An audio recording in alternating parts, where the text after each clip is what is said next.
Hey everybody, it's Matt Shu from Upright Health, and today I'm sitting in a stretched position answering a question from Abdullah, or I don't know if it's a typo, but Abdullah. I would expect it to maybe just be Abdullah, but no, that's not a typo. So Abdullah Al-Hayali. So Abdullah asks, how long should you stretch?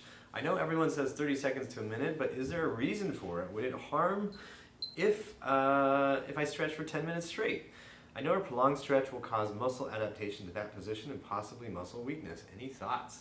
And then there's a second part to his question, so we'll get to that afterwards. So, Abdullah, the amount of time gets debated a lot. I've actually been baffled by the amount of time that gets recommended in like rehab settings. The amount of time that stretches get recommended for is usually, like you said, 30 seconds to a minute. I've even seen it as low as 10 seconds to 20 seconds. And I think that anything under 30 seconds is kind of ridiculous for most people. Meaning, when I say ridiculous, I mean it's not enough time to make a difference. In general, 1 minute is the bare minimum that I recommend for people who are actually trying to make changes to their level of flexibility. And generally, when somebody is just starting out, I suggest that they go to 2-minute holds, even up to 3-minute holds, if they are careful, and I stress that, careful, and are paying close attention. But a lot of the people that we train here, we start them off with 1 to 2 minute stretches, depending on how tight they are in that stretch, and when we send them home to do their homework, depending on how much we trust their ability to do the stretch safely. Like I said, anywhere between 10 to 30 seconds is just laughable. Like there's basically no point. There's just no point in doing a stretch if you're only going to do it that short. So 1 to 2 minutes is usually a pretty good time frame.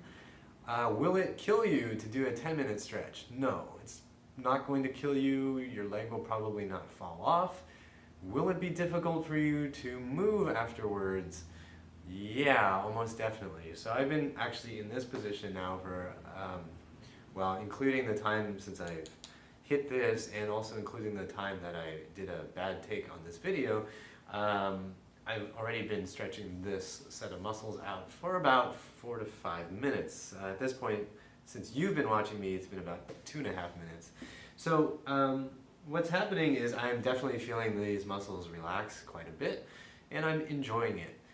I, however, know my body pretty well. I've stretched a lot over the years. I kind of know what the signals feel like. I know when it feels like I'm getting too much stress somewhere.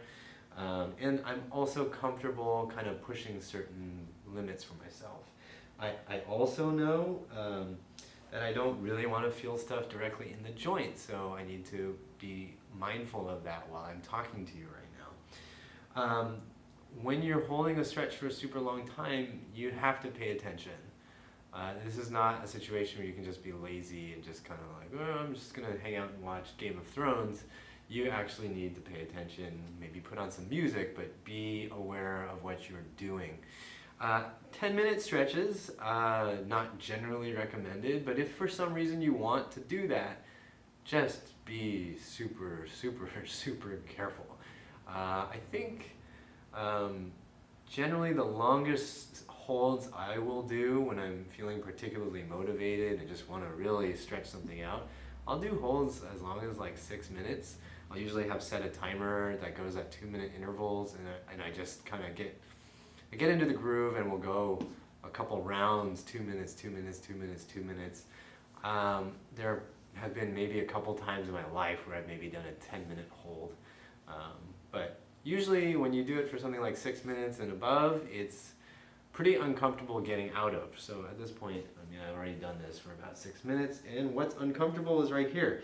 Now, I am not going to spring up and do anything at this point. I need to be very gentle about resetting things. So when I come out of that, it's pretty sore back here. I've basically put those muscles in a position and asked them to work in a lengthened position for quite a while. And so right now, I'm not going to go do a max effort deadlift. I am not going to go squat a heavy weight. I'm going to need to let this thing kind of settle in, let the effects of the stretch settle in and normalize again. So again, recap, 10 to 30 seconds, waste of time. Anything under a minute, probably a waste of time. And over 1 minute, 1 to 2 minutes, 1 to 3 minutes, if you're very careful is good. And if you're super, super careful, your experience with stretching, you can go longer. Just again, be super, super, super careful. As you get better though, I have found the more you stretch, the easier it is to actually get an effect at the shorter time periods. So I'll do that sometimes, but still, holding for longer periods of time are still for me much better than just trying for a 30-second quickie. Second thing, Abdullah asks, is there a method that we use to treat uneven hips? So there's a couple methods we use to deal with uneven hips. I don't really like the word treat, just because treat kind of implies that we're the ones fixing that stuff for you, but I guess if you're treating your uneven hips, then I'll go with that vocabulary.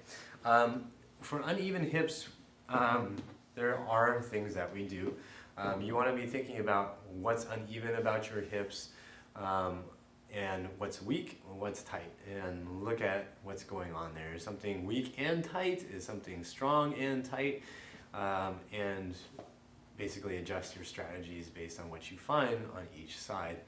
In terms of things that you can do, there are our Healthy Hips programs that we have on our website that can give you some all kinds of tips and techniques to try to work on your hips and kind of explore really all the muscles around your hip joint. There's also the FAI Fix. The FAI Fix goes pretty in depth with a lot of things you can do for your hips, and that's super helpful, especially if you have big range of motion issues, or you have you're running into pain when you're squatting or doing athletic activities or just sitting.